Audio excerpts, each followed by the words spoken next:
अस्सलाम वालेकुम। मेरी तरफ़ से तमाम खिसारी फ़ैन को सलाम हो। और मुझे इस बात का बहुत बड़ा दुख है कि जो भी आए तीसरे दिन चौथे दिन कोई ना कोई खिसारी के ख़िलाफ़ खड़ा हो जाता है। अभी वो संभलने ही नहीं पाता। क्या पूरे इंडिया में एक खिसारी ही रह गया है बोलने के लिए, जो जिसका जी चाहे बोले, जिसका जी चाहे कुछ कहे? यार ऐसा नहीं होना चाहिए। ये चिंटू पांडे कौन है? चिंटू पांडे ये कौन है? इसकी औकात क्या है? मुझे समझ नहीं आती। इसका बाप डायरेक्टर है ना, राजकुमार। तो मैं पाकिस्तान से हूँ। पाकिस्तान में उसको ये इल्म होना चाहिए कि पाकिस्तान में इसकी फिल्में भी नहीं देखी जाती और कोई इसको अच्छा भी नहीं समझता।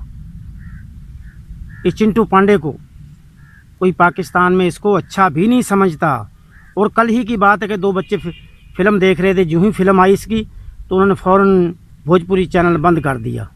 अबे जिसको कोई पसंद ही ना करे उसकी क्या औकात होती है? मेरी समझ में नहीं आता। बड़े अफसोस की बात है। अगर खुदा ना करे खिसारी को कुछ हो जाता है तो इसका रिज़ल्ट क्या निकलेगा? पता है क्या निकलेगा? फिर तहस से नहस हो जाएगी हर चीज़।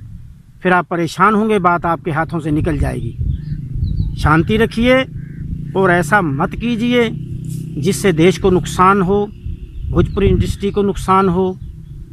मैं कहता हूँ कि चिंटू पांडे के जो फ़ैन हैं उनको भी अक्ल नहीं है।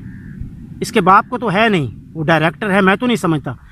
ऐसे किसी को नीचा गिराना अच्छी बात नहीं। ऐसे उनके नीचा गिराने से खिसारी नीचे नहीं गिरेगा, खिसारी की और इज़्ज़त बढ़ेगी। वो अपने आप को डायरेक्टर समझता है ना, तो हम तो उसको कुछ नहीं समझते भाई।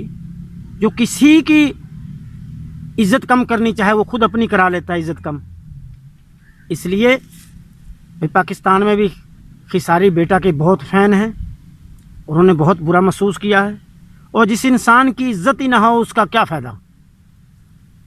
तो इसलिए आप ऐसा काम मत कीजिए जिससे नुकसान हो। और बहुत से लोगों ने अपने जज्बात पे काबू कर रखा है तो फिर कुछ से कुछ हो जाता है, फिर वो बात भी हाथ से निकल जाती है। इनको ऐसा नहीं करना चाहिए। सोचना चाहिए कि हम क्या से क्या कर रहे हैं। क्या ऐसा करने से आपका बेटा ज़्यादा तरक्की कर जाएगा? नहीं करेगा। और भी जो किसी के लिए गड्ढा खोदे खुद उस गड्ढे में गिर जाता है। आपका बेटा उस गड्ढे में गिर चुका है। राजकुमार साहब, आप तो कहते होंगे आप जो भी ये कार्रवाई कर रहे हैं, लोगों को इल्म है। दुनिया बहुत दूर से दूर निकली हुई है, बहुत एडवांस है दुनिया। आपको मालूम होना चाहिए, सभी लोगों को इस बात का इल्म है कि तुम दोनों बाप बेटे की साजिश है इसमें। ऐसा नहीं होना चाहिए। 100 बार सोचना चाहिए। खिसारी भी किसी का बेटा है, खिसारी भी किसी माँ का लाल है, खिसारी भी किसका फ़ैन है, खिसारी भी किसी के दिल की ठंडक है, खिसारी भी पाकिस्तान में रहने वालों के दिल की ठंडक है। तो आपको 100 बार सोचना चाहिए। क्या अकल है आप में? कितनी घटिया हरकत कर रहे हैं आप। इस हरकत से आपकी इज़्ज़त नहीं बढ़ेगी, आपकी इज़्ज़त और भी गिर जाएगी। मैं सभी दोस्तों को कहता हूँ शांति रखिए, आराम से रहिए और ऐसा गलत कदम ना उठाइए तो जिससे नुकसान हो खिसारी बेटा को। सब्र से काम लीजिए। ये खुद ब खुद ही नीचे गिर जाएंगे। और गिर गए, पहले क्या गिरे थे अब उससे भी ज़्यादा गिर गए, क्योंकि इस घर को आग लग गई घर के चिराग से। क्यों भोजपुरी इंडस्ट्री का सत्यानाश कर रहे हो? ये भोजपुरी इंडस्ट्री को इज़्ज़त मिल रही है, आप बेइज्जत कर रहे हैं। इसमें सबसे ज़्यादा बेइज्जत करने में भोजपुरी इंडस्ट्री को हाथ है आप लोगों का, जो इस भोजपुरी इंडस्ट्री को बदनाम कर रहे हैं। कोई अपनी मेहनत से आगे जाता है उसको जाने क्यों नहीं देते? उसके पाँव खींचते हो। वाह, अफसोस है तुम पे।